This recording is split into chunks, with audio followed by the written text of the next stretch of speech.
Scared me. Yeah, but that's the sound of this devil. Right, welcome to a video on the best hypercars of the Geneva Motor Show. Now then, we're kicking this video off at the Bugatti, well not at the Bugatti stand, actually just outside of the Bugatti stand because we can't get in. So I mean, if you guys feel like subscribing so that we can bring you content from there, feel free. I'm not against the idea. But anyways, we stood literally on the side of the stand. We are here because if we're going to start a video about hypercars, why not start at the very top with the brand new La Voiture Noire.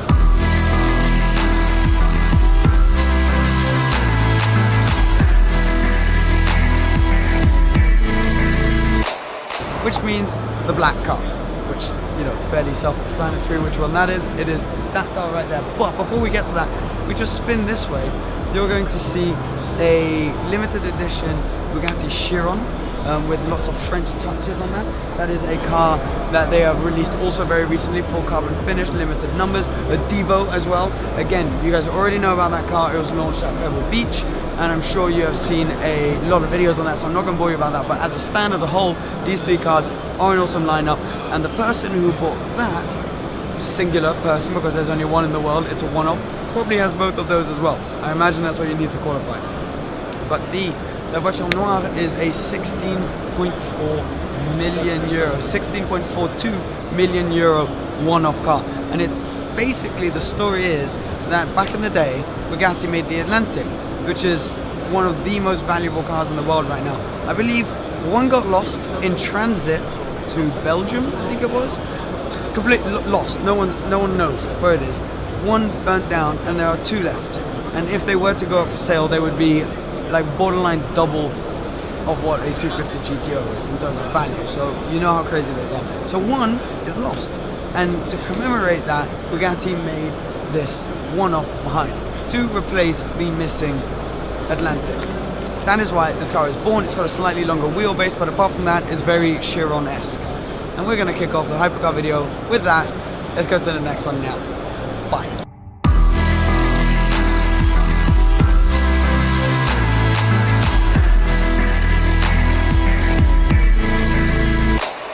One car I didn't really expect to be so blown away by is this, the Pininfarina Battista. Pininfarina, legendary design house, have decided to make their own hypercar now. They're only going to make about 150 of these fully electric cars with 1,900 horsepower. So these are massive numbers, 2,300 Newton meters of torque, absolute animal. And they say 0 to 60 because of the sort of electric engine, it's going to be under 2 seconds. Absolutely insane. And 186 in under 12. So this thing is a beast. I wasn't prepared to sort of see it here and be so excited by it. And what a car.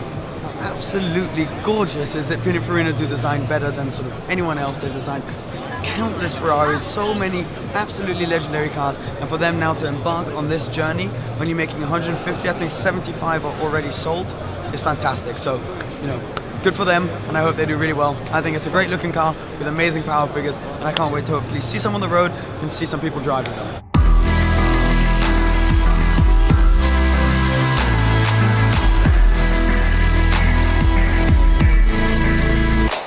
Complete contrast from the Pininfarina Battista is this, the Zenvo behind me. You can see it written on the back. Zenvo TSRS. It's the complete opposite from the Pininfarina because the Pininfarina is completely electric, obviously new technology. This is old brute force. It's the combustion engine versus the electric engine.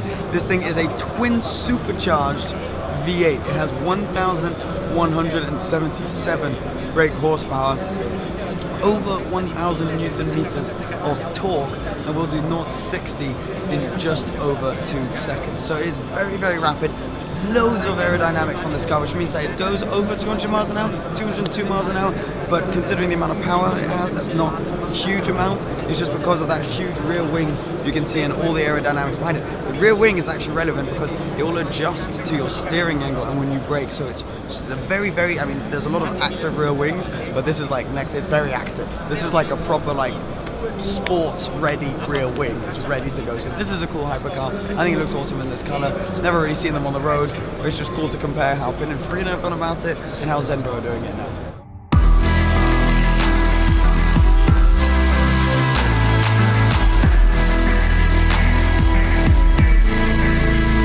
Right, a different approach to the hypercar lookout is what McLaren have done here with what's behind me, the Speedtail.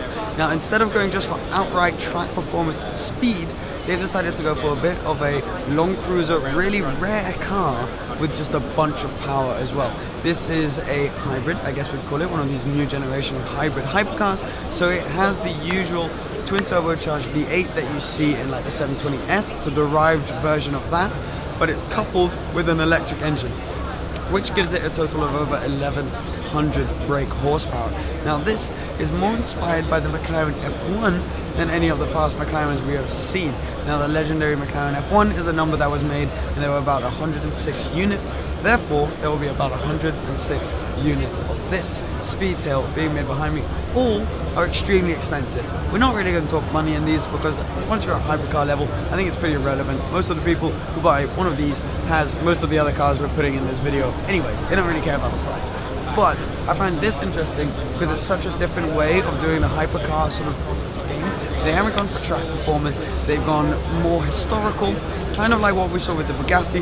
They've taken their history and they've applied that to a platform kind of that they already had, but you know, of course it's completely different to any other McLaren that's currently on the road. Speedtail also comes into play because of how aerodynamic it is. It has a massive top speed. Now we haven't had anything confirmed yet, but this will be one of the quickest cars on the road for sure. And also you can tell it's got a very long tail as well, so that's where the name comes from.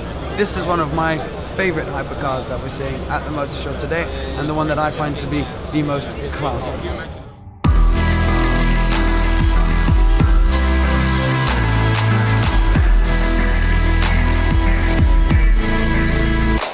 I would get in a lot of trouble from you guys, A, but also from my girlfriend because this is her favorite car if I didn't include this in this video, and it's well deserved. This is probably the hypercar I am most excited about currently right now. I just think it's the coolest concept ever. This is the Aston Martin Valkyrie. You guys know it well. It is a project that Aston Martin did with Red Bull using the legendary sort of designer Adrian Newey. They put it all together as a naturally aspirated V12 hybrid system producing over 1100 horsepower and is probably the most beautiful hypercar I think ever built. This is the final sort of production version of the car. Production, that is, very, very limited numbers. And I mean, 11,000 RPM, naturally aspirated V12, it is just going to be an absolute animal on the road. And cool to see that it's come to life. It's taken a while, we've seen sort of different versions of it, but now we've got the final one. People are speccing them and deliveries will start soon. Awesome.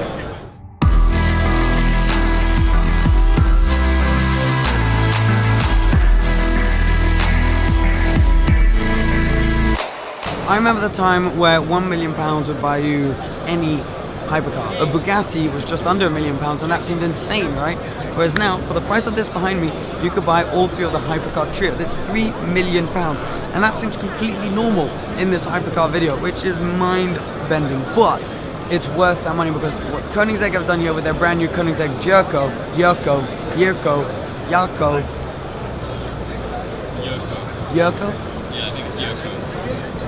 pronounce it how you will, is raise the bar one more time. It's 1,600 brake horsepower from a naturally aspirated engine. There is no electric engine, no hybrid engine, there's nothing to assist it, and that is very convenient timing right behind me. There is the engine that you see, and it is an absolute beast. Also kind of cool that it just comes up on hydraulics, but this car also has 7 clutches. 7. So it can go from like 7th gear, 6th gear, down to 3rd in one shift. Rather than going 6th, 5th, 4th, 3rd, it will just bang, it will go straight down there. They say that without the wing, it will be able to do 300 miles an hour as well. I'm sure they'll test it, they just need to find an owner crazy enough to take the wing off and try it out, which I'm sure they will. But that's the Koenigsegg Yurko, yeah, bye.